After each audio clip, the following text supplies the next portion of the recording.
And here we are, the day that I've been waiting for. Grass clippings, rolling hills in Tempe, Arizona. I am about to take you on the ride of my first ever iron fitting with Forward Golf and the Tiger Strike crew. Let's go. We are here with the home of the Tiger Strike King, baby. Chad Dietz, owner of Forward Golf. He is gonna walk us through the whole eight-step process to get me dialed in and on my road to scratch. You ready to rock and roll? Absolutely, dude. The Tiger Strike is gonna be intact by the time we're done, and the ball's gonna be coming straight down the chimney. What do you say? Oh, Dunkarooski, let's rock go. it. So this is the first option. What do we have here, Chad? So the first test is going to be a lie angle test. What we want to do is we want to start them off hitting shots at the target and seeing if we can get the ball to land on the target without him manipulating his swing. So we want to take a look at your original golf club. We'll get some measurements on it. And we just want a club that when you Tiger Strike it, we're getting a good result. Because if we're not, then we have to adjust. And is there a reason why lie angle is primary?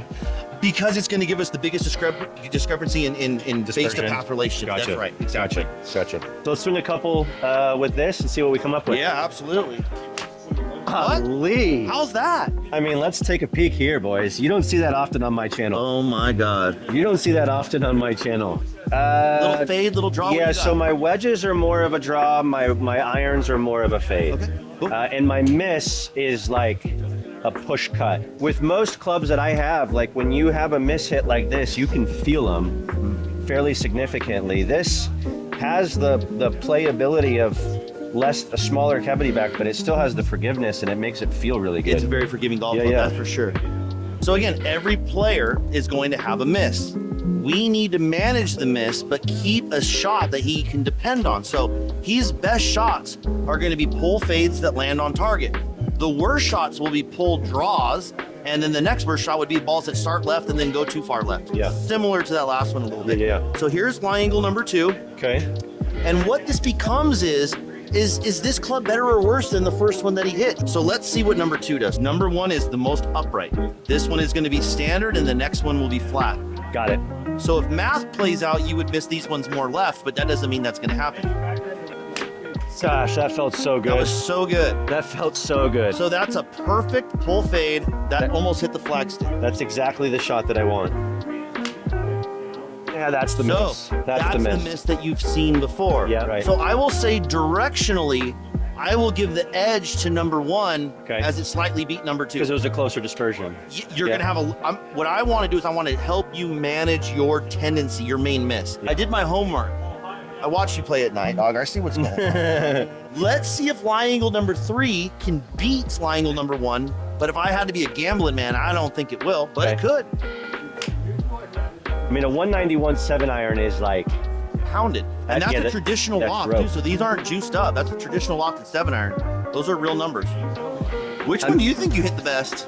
I mean, when it comes to dispersion and misses, like number 3. And this one was. I love number 3. So 1 was upright, 5 degrees upright, standard, and 5 degrees flat. So what I have to make a determination on is, well, what would I build his lie angle at? I would split the difference between the standard and the flat one. Do 3 or so? Right in between, yeah, 3 degrees flat. Exactly. That's exactly what I would do. Okay, interesting. So very nice contact there, but didn't get our fade. Yeah, slight pull there. Yeah, slight pull. One more. But this might plead the case that maybe the heavy is a little too heavy. Okay, so you hit 1 good one, 2 okay ones, and 1 really bad one. Yep. This is going to be weight number 2, so quite a bit lighter than number 1, but not crazy. Opposite side of the spectrum, or is this more of a neutral weight? Medium, so it goes high, medium, low, high, medium, low, high, medium, low. So if I was going to guess, that one's probably a 130. This one's probably going to be a 115. Yep. And then probably a 105. But let's see. Let's see what happens. To be honest, I already like the feel of this. Like, I feel like my hammies and my lower back aren't like dying, screaming for help. Yeah. Woo! Oh, that's the one. That's Tiger Strike right there. That's your ball flight. That's all over it. How high is that, dude? And let's see if 3 is better than 2. Oh my gosh, this feels like a fungo. It is, dog. It's lighter than you think it is. Oh my gosh, please let this be the one. I've learned to love light. Please let this be the one. Bam! Dude, look at that strike, though. True. That's Tiger Strike. Yeah, right. That's Tiger Strike. Let's go, baby. So what most people think a good strike is, people think that that's a good strike. But see how that thing's 2 grooves high on the face? Yeah. If you look at Tiger Woods' golf club when he wears them out, he gets the bottom of the ball below that first groove. Wow. Yeah, you can see it now. He's right. It just tickled the bottom groove. Yep. As long as it's touching the bottom groove, everything's gonna be okay. So what did we just test? 130, 100, and 70. Wow. Now, we are eliminating 130 because it was the worst.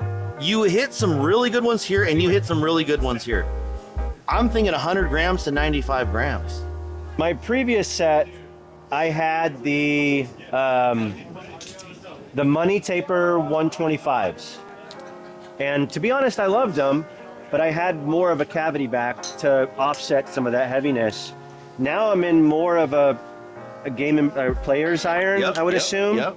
But I have the Nippon 130s, the Modus 130s, and to be honest, some days, if I'm not hitting them well, I'm shooting an 83, 85, maybe even borderline 90, depending on how bad my mind is.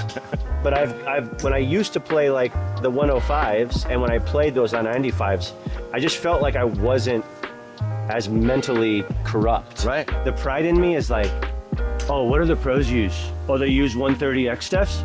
Dude, give me in that. You know what I mean? And like, if we're just humble enough to get a scientist in here, get Bill Nye to diagnose it, you don't need that. Well, what we're finding is a lot of the guys on the PGA Tour don't need it either. Yep. They're just playing what they've been playing, and no one's really challenging it. And that's why I think everyone should go through the process. What have you got to lose? You're just going to get information. You don't even got to take it. Because if they don't, they're going to get passed up by guys like Bryson. Yes, right. Always looking for the next edge. Yeah, I'll tell you right now, I don't like this one. If a shaft is too stiff, it'll make it harder for you to get that fade. You'll just pull the ball. God, I that's think number coming. 2's better than number 1. Well, so far. Yep. Without a doubt. Number 2's better than 1. All right, option 3. All right, number 3, better or worse than number 2? Number 2 is going to be tough to beat. This feels in between. Oh my God. Uh-oh. Oh. Uh-oh. Uh-oh. I like that. It's 2 for 2. I like that. A shaft that is too soft gets too much toe droop, and then we start to see that ball creep into the toe a little bit. Starts to dig the toe a little bit, then give you that last shot you got. So right now I'm leaning on number 2, even though I do like what that one has done. I might even be splitting the difference, maybe like a soft stiff. I mean, You towed it. I kind of missed it, but Dude, it's straight. It hung on. It's the most consistent. So I'm gonna soft step a stiff. You're not regular. Soft step a stiff. So just a baby stiff. All right, so we've gone through 3 different tests so far. We've gone through lie angle, which determined that I should at least be more flat. Flatter.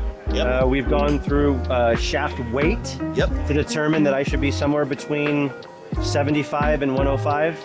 And then we've gone through the stiffness, which determined I should be somewhere between regular and stiff. So this is now a kick point test. Okay. Where should the shaft be flexing from? So this first one is very, very stiff in the tip section. Next one will be midsection. Next one will be butt section. So That was thin. Well, that's helpful. So I stay because away didn't, from I didn't, that didn't feel comfortable at all. that's what's cool about the test is I've yet to see anybody hit them all good. So now this is more of a midsection? Midsection. This one's flexing from the midsection now. I mean, it does feel more balanced It's at least. not going to want to go right as much on you. Yeah. That was okay, but it wasn't your best. Let's see what this one does. Directionally, this one was better than the first one. 100%. Number 2 Okay. was better than 1. I got my money on 3. So now this is up here. Oh, That's the one. Oh, Tiger Strike. Yeah. Tiger Strike with a little fade. That's his shot shape. That's the one I want. If he doesn't hit that shot, it ain't no good. And that's what we want right there. That's all we can do. Well, it's funny, that whole saying thin to win, I used to think it was like a term that old dudes used to use. I was like, I never took much meaning to it. But now with this whole Tiger Strike kind of thing kind of coming to light, it's like, dude, thin to win actually has a true meaning in golf. Let's go, baby. It is the way to do it. Let's go. The shaft kick point test affected you almost more than Significantly. too firm over here, midsection no good, soft tip, bam. So when people hit the shaft that I hit good, it's an easy thing. It's like, yeah, dude, that makes Let's sense. go. I hit this You one good. play that same one? Amen. Let's That's go, what I'm baby. saying, Let's dog. go. This next test is a balance point test. Okay. Swing weight. How much weight needs to be in the head. So this one I got all the weight loaded up. This one I got it half loaded, and this one I have no load. Here, Tyler, by the way, he's on Phoenix United. Yep. Part of the Grass League Open. Yep. So the dude played well, and even he said I couldn't find the center of the face. But And that because of club got him to it. Oh, that felt super clunky. That was better, but it still felt weird. This Now club, we going half weight? half weight. Oh, Yeah. wow, that I mean, was I'll hit tell you right really, now. really well. I want to do the difference between a D4 swing weight and the C6 swing weight. So I would make your club like C9, D0. So it's a little bit of a lighter swing weight than a traditional club, but not by a whole lot. Test number 6. Test number Now, 6. I hate to be the bearer of bad news, but lefties do always get the short end of the stick. So there's 2 tests that we're not going to be able to do today. And one of them is what bums the lefties out. We're not going to be able to do the grip size or the sole design today. But from how I've been watching you hit, I think this mid-low bounce is going to be really, really good for you. Just length. Length test. Okay. How long should the whole club be? God, this feels like I'm pushing a curling stick. It's a very long golf club. So this is my 3 hybrid, and I have it like almost baseball bat length, and I pure it. Really? What made you build that? I just feel more controlled with a smaller hybrid Just club. trial and error? Yeah. Sick. The short club always tends to do is hit the ball lower. Yeah. A lot of people hit the ball This lower. feels like I'm just like one of the I'm doing. Yeah, this. it's a little. The it's feel kind of is a like little right kid's here. club. I keep telling myself what he was saying. Struggle through it. Struggle through it. Yep, 'cause this just is one getting me more. so Dude. You only mad. got one more. So Yeah. the 2 tests that affected this guy a lot Yeah. was Length. the length and the shaft profile test were Yeah. like major things. Here's what Cool. we've got. We've got him in a 59-degree lie angle, shaft weight 105. We want a soft step, a stiff flex shaft, and we want the kick point of the shaft to be low in the head. So a shaft that really stands out to me is almost trying that Fujikura Axiom. Oh wow. 105, Yeah. soft step to stiff, could be money, dude. Wow. We're gonna do a swing weight of around C9, so that's gonna be 1 weight out of the head with a 1 gram weight inserted, and then the rest of them are gonna be 6 gram weight, so just a hair lighter than a normal head weight. And I want to do it in 37 inches long. Okay. So that is the prescription that I would write up for you, and I can make you a testing forward club. I can make you whatever the hell you want. So if we put a club together that has all those features, I believe you would hit that shot more often than any other club that I could hand you. And that's the whole point. If I can give you predictability, you can move the chess pieces on the board. That's right. All right? Dude, appreciate you so much. This was a fire test. I've never been fit for irons before, so I don't even know what to look for and how to gravitate that, but this dude's got the eye for it. All of his information will be in the description below. Hit him up. You got to get the prescription if you want to just come down the chimney. Is that right? That's right, baby. And what we're going to do is we're going to make him a club. You're going to do some testing. Tell the people how it works out on the track. That's the only way we're really going to know. We can That's do it. it out here on the range, but if he's flagging it on the track and lets you guys know, then you know it's the real deal. That's it. All right, guys. We'll see you next time.